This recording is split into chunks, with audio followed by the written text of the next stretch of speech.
Hello, hello, and a great and glorious morning to you on this beautiful Onpassive day. My name is Jeffrey, and I'm hoping to encourage you, but it might take just a little bit of finesse. It's going to be kind of like going around our elbow to get to our thumb. Now, we know that things have been pretty tough for the past several weeks, especially for Mr. Mufar and his entire family. But we also know that they're all winners, and this is to say that they're pulling through with flying colors, and we are extremely grateful for their health and their recovery. And you know that Ash and his family are part of something larger than life, right? And we call that thing Onpassive. And it's true that as much as I try, it's difficult to express just how big it is or to explain the impact that it's going to have. So to provide a little more understanding, let's see if we can figure how Onpassive is part of something much grander, using some pretty big strokes to paint a picture, I guess, about where humanity is and where we are headed, not only as humanity, but how Onpassive fits into the whole thing. So before you completely dismiss some of what I say is crazy, just know that the changes I talk about are all searchable. I've spared some of the details simply because there's things going on that are unconscionable. I will mention, or I'm going to plan on mentioning, a couple of basic search terms later that you can use to get started. So let's get back to how Onpassive is much bigger than you think and how it's part of something much grander. Now, I'm also going to use the term awareness, and when I do that, I'm talking about consciousness. And it's not as complicated as it may sound, right? Because consciousness, at its simplest, is just an awareness of existence. And that includes internal and external existence, as well as how we are all connected on the planet. You see, Onpassive is a conscious business with global economic significance. It was born for a time such as this. We were born to be a component, if you will, of a new cycle of a raised awareness for humanity. And the phrase conscious business, quote unquote, relates to a business strategy that benefits both human beings and the environment. And unless you've been living under a rock somewhere in the Mojave Desert, you know the planet and humanity is experiencing pretty severe changes. So our ancestors, the indigenous peoples of the planet, told us these big changes were coming, and we've entered the period that they had talked about. For those paying attention, indications of these changes were starting to be seen and felt pretty doggone good in the 1990s. Excuse me. As we passed the millennium and went through 2012, that was a marker, December of 2012. When we passed that, we started seeing that things started popping onto our radar that we hadn't paid a whole lot of attention to, if we saw them at all. I mean, some did, obviously, but certainly not a majority by any definition. And now we're seeing changes that represent the beginning of the highest consciousness this planet's ever known. So how do we get higher consciousness, and why is this happening? Well, I'm sure you've heard of good vibes and bad vibes. When you maybe go into a room and you meet somebody and for no reason at all, you either really like being around them or you don't like it at all. Well, this happens because we have what we call a biosphere. It's our quantum energy signature, for lack of a better phrase, I guess, that surrounds us. And it reaches out and touches and intermingles with the other fields that are around us, right? It's the personal quantum energy field, and it interacts with others. And if the two of them don't really resonate, so to speak, you get these weird vibes. You see, everything is vibration, and that includes your energy and your consciousness. And the higher the vibration, which is frequency, the higher the consciousness. So the question becomes, how do we raise our consciousness? Well, stating it pretty simply, we just raise our energy. And you can think of it like this. Our lives have contrasts that define upper and lower limits of everything that we do. If you have something hot, in other words, then there's got to be something cold, right? So using heat energy as an example, the coldest thing that something's going to get according to Newtonian physics anyway, is absolute zero, which is 273 degrees and change, below zero in Celsius. No matter where you are on the scale, the higher you go, the higher it gets. Now, the highest anything can get as far as being hot is 1420 followed by 30 more zeros. That's pretty hot. Degrees Celsius. So no matter where you are on that scale, toward either end, the higher you go, the hotter it gets. The lower you go, the colder it gets. Now, this applies to consciousness energy as well, the frequency of emotion too. And this can be seen on what we call the Hawkins scale. Now, at the low end, we experience things like shame and guilt. About halfway up, we start feeling courage, and then you go into neutrality, and then you go into willingness, right? Expectation even. And at the top of the scale, it tops out at enlightenment. So how do we raise our energy? Well, you do that by reaching for the next best feeling. This means if you are depressed or fearful, you reach for the feeling of jealousy or even revenge.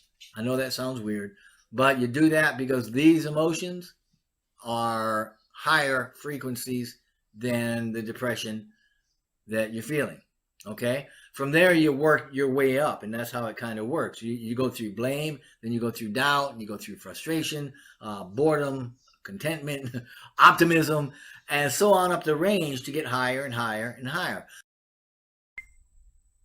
But we also need to know that the higher our energy is, the more it's going to expand outward toward others, right? And this means because of the polarity, because of the contrast that we just talked about, that the lower the energy goes, the more it's going to draw inward into ourselves. And the lower our energy is, the more selfish we're going to be. So that's kind of key. Now, the higher our energy is, the more we're going to put others' needs before our own. And that brings us to the second question. Why is this happening? Well, because sometime before the turn of the century, people started moving up that emotional scale. Their vibrational energy started to increase as a way of life, not just, per circumstance. And as we moved up, more energy was created. As we moved higher and higher, because guess what? As we move up, our heightened energy creates more energy. And that's why we have spirals that lead us to higher highs and lower lows. When somebody talks, oh, he's spiraling out of control or spiraling downward, that's because he's got a certain energy. And the more energy of that type you have, the more it's going to create, and it gets stronger and draws momentum. All right? With the raising of the frequency of the human consciousness, right, what we have happening the world over is that it's happening in sufficient numbers large enough to change humanity's consciousness as a whole. And that's why the changes are happening. That's why we're going through what we're going through. And that is exactly why Onpassive has risen onto the scene. Because one man obtained the lifestyle of elevated emotion, right, sufficient to create a vision, Ashmufar's vision of the world, which is devoid of inequality.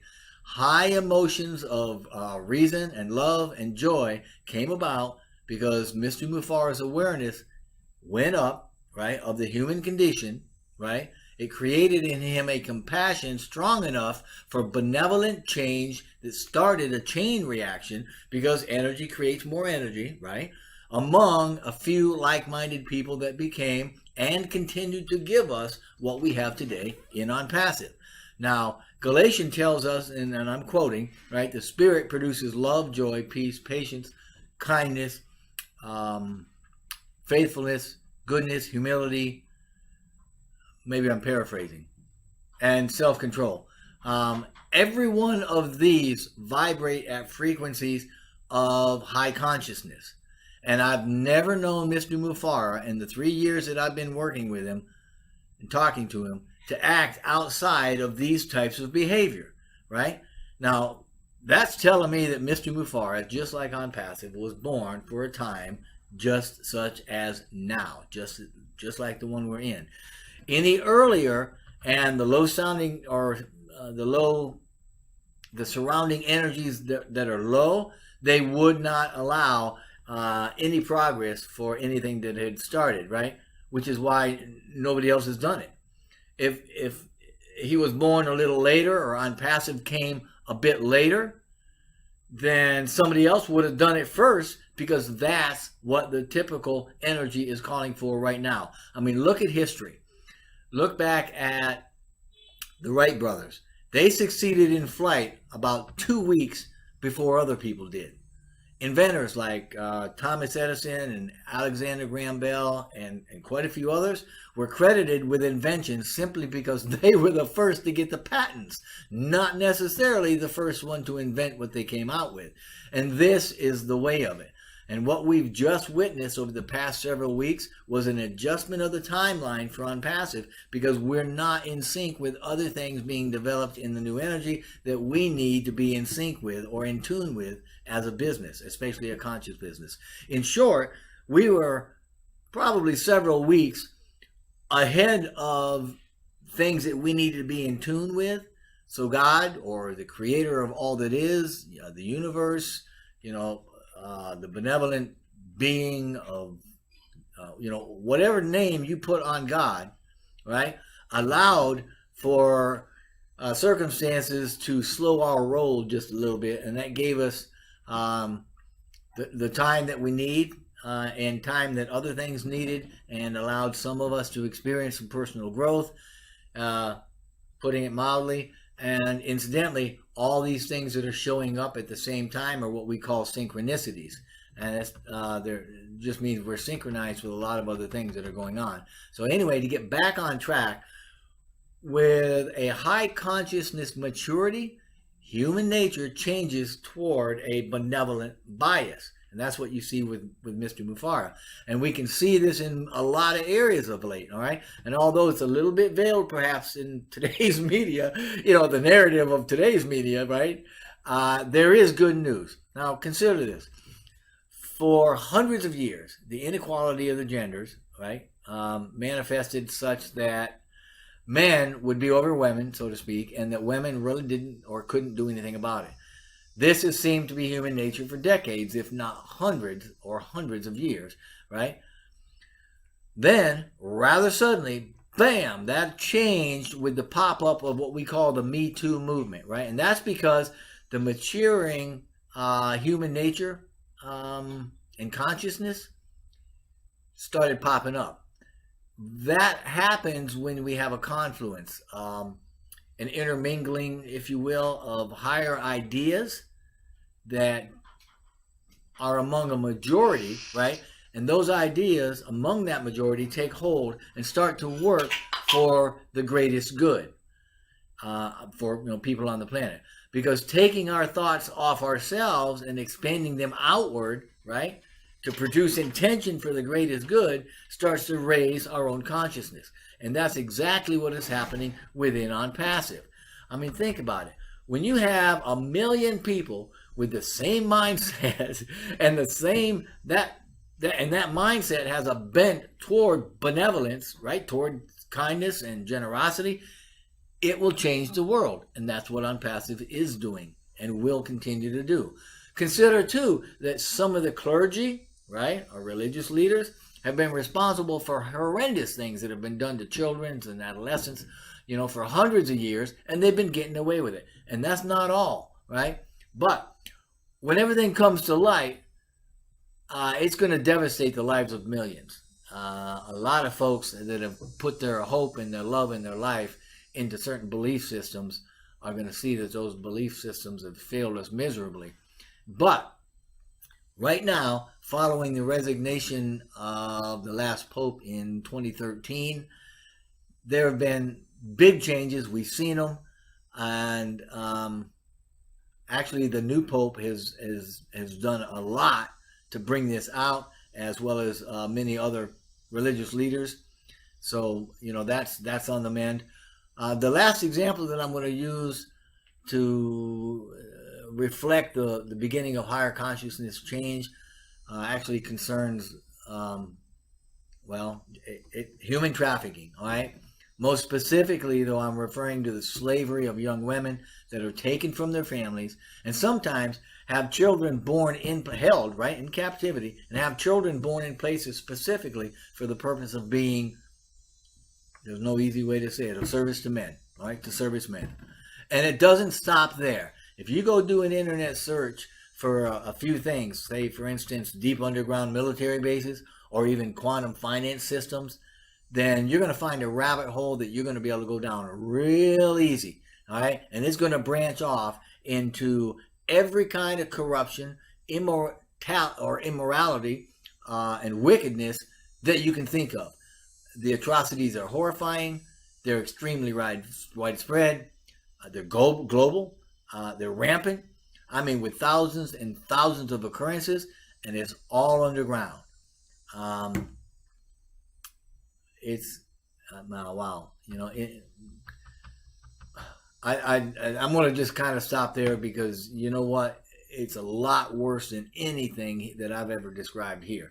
And when you see who's involved and how it's being funded, you're probably going to puke first, and then you're going to weep. But that's all coming to an end. I probably won't see it in the next several years, but it's coming. It's coming. For the first time in hundreds of years, we're seeing dark things that are coming into the light. Okay, we're seeing things that have been hidden for a very long time coming out into the open and being made right through compassionate action. And that's what we're talking about.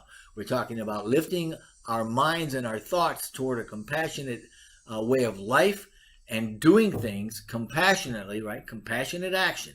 And that same kind of compassion and raised consciousness is exactly what brought Onpassive onto the scene at just the right time. So I'm telling you, if you think Onpassive is an accident, you think it's a fluke or a mistake, think again. It's here by design, and it's not a bystander. It's taken part in the actual human evolution, all right? Or put another way, in the evolution of humanity. And I'm talking about consciously, not growing a second finger or something. All right. It's going to aid in the next great reset that we go through, not only by decentralization of the flow of trillions of dollars, but a whole lot more. And it was birthed for this time, and it is right on time. So I want one more thing I want you to consider. Let's talk just for a second, not much, but just for a second about COVID-19. Despite what you may have heard, COVID-19 was not man-made. It came from bats. More specifically, it came from a laboratory in Wuhan, China, that where they were studying the virus in bats. And now this is something to think about for those of you that kind of wonder. Viruses aren't political. But see if you can follow the trail where the virus first popped up and then what country it popped up in next. Because I'm telling you, viruses, they leave a trail of destruction, and they don't pop up in one place and then pop up halfway around the world with nothing in between. So that and much, much more is all going to come out, right? You're not going to be able to miss it because, and you can mark my words, those involved will be held to account. Anyway, as strange as it may sound, the pandemic too was right on schedule because guess what? Without it, we would have been forced, actually, we were forced to take a real good look at ourselves while business as usual on the planet slowed pretty much to a crawl, right? I mean, it slowed way down so that it had the actual effect of an economic crash. Now, when we stop doing things, right? Humanity, people, activity, when we stop doing things that are normal, there is a lot of self-examination that takes place. There's a lot of introspection. In other words,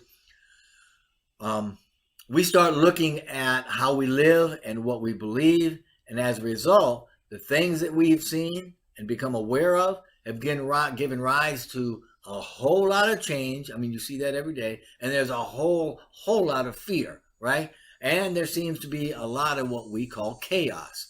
Now, we've described chaos in past videos as a period of change between old systems and new, and we're in it now, chaos. And we see the change that's occurring in the ways that they're affecting the systems that we have.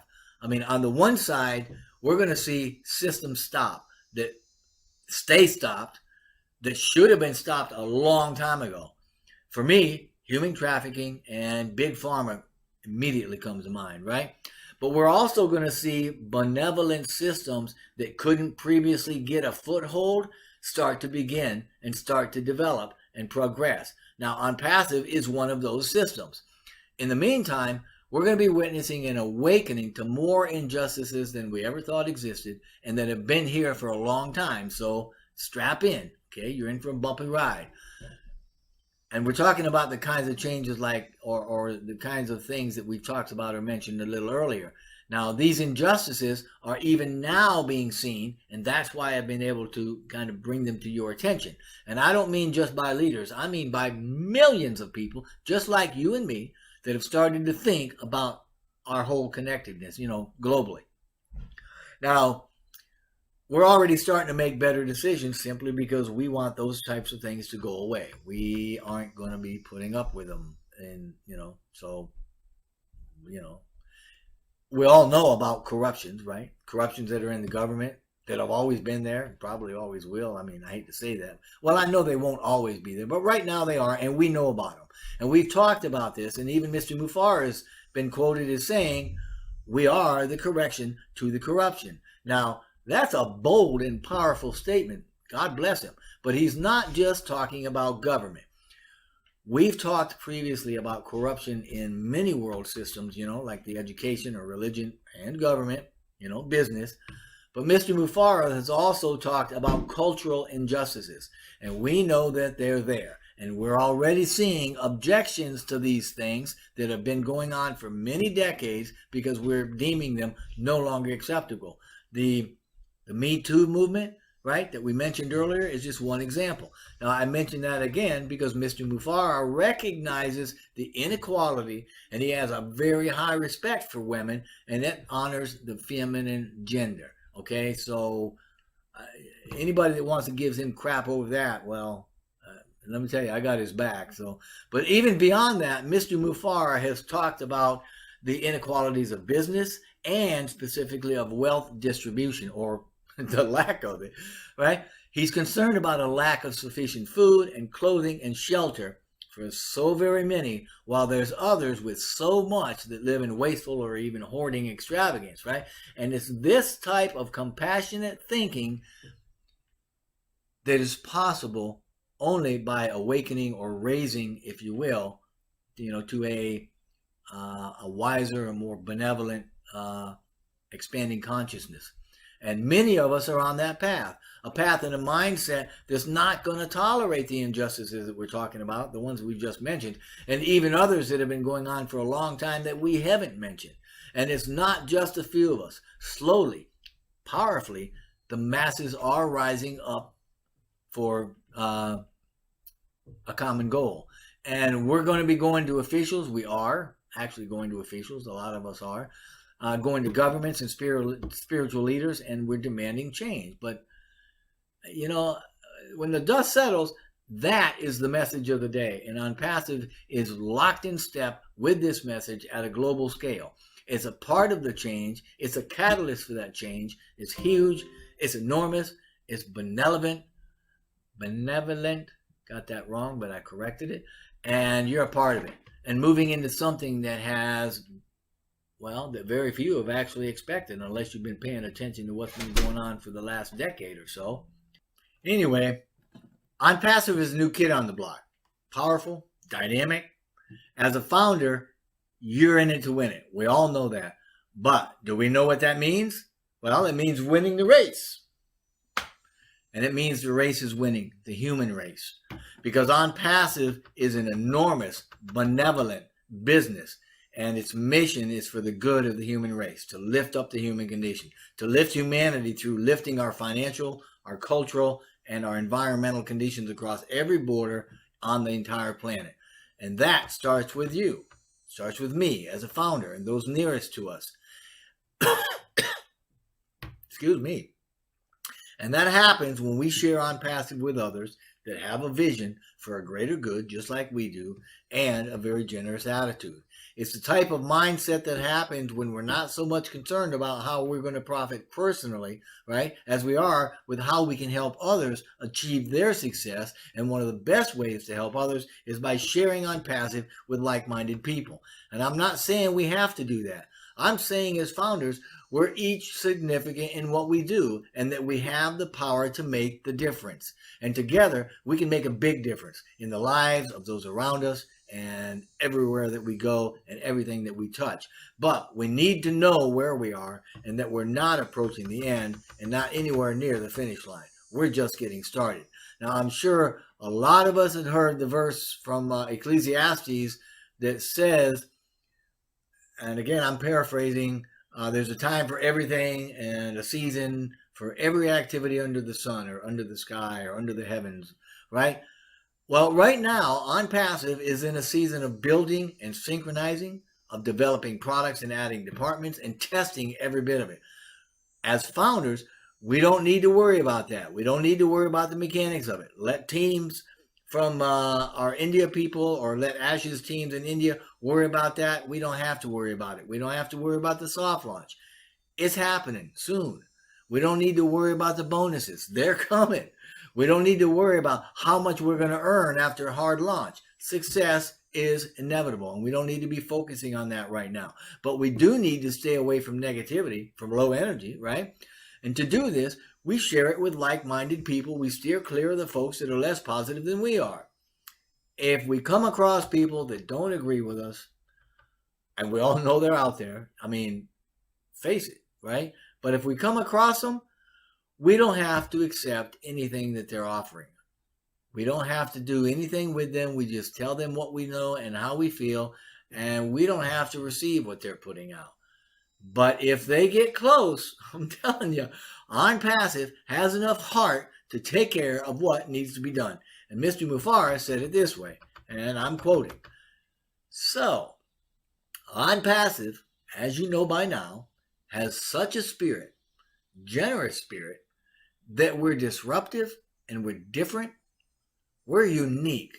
We're not typical in any way. To give and empower anybody that comes around us, unquote. But you know what? He also said, and I'm quoting again, not everyone can be a founder. We need to be above average as founders. So that's where we are, right? We want to make sure that the aboveness and the empowerment is what we're focusing on, right? Being above average and empowering anybody that comes around us. This is to say that we really want to focus on building teams and growing networks, on maximizing the potential that we have by taking advantage of what we have available right now. I mean, we can build for free, right? Building our network is going to help us all win bigger together. And we can simply win because we're a founder, and that's really all it takes. So, I mean, get ready, right? In Mr. Mufara's own words, and again, I'm quoting, get ready for the greatest shape of your life. Get ready for the greatest shape of your life. No matter how great it's been, it's just going to get better. See, your future's set, so stay the course. Stop worrying. As founders, we're on the right track. If you aren't a founder yet, please get back with whoever it was that invited you and join that team. If you haven't been invited, but you feel like maybe this is something you can get behind, something that promotes the desire to make a bigger difference than you ever imagined and guarantees your success while you're at it, then I want you to join our team, because that means you have heart. And this is also what Mr. Mufara says. Quote, we want to lift up the lives of those around the world. You cannot lift up humanity without a heart. So just click the registration link in the description box below. Fill out the form and start the journey. I want to thank you so much for listening. Please know that we wish only the best for you and your family and your entire future.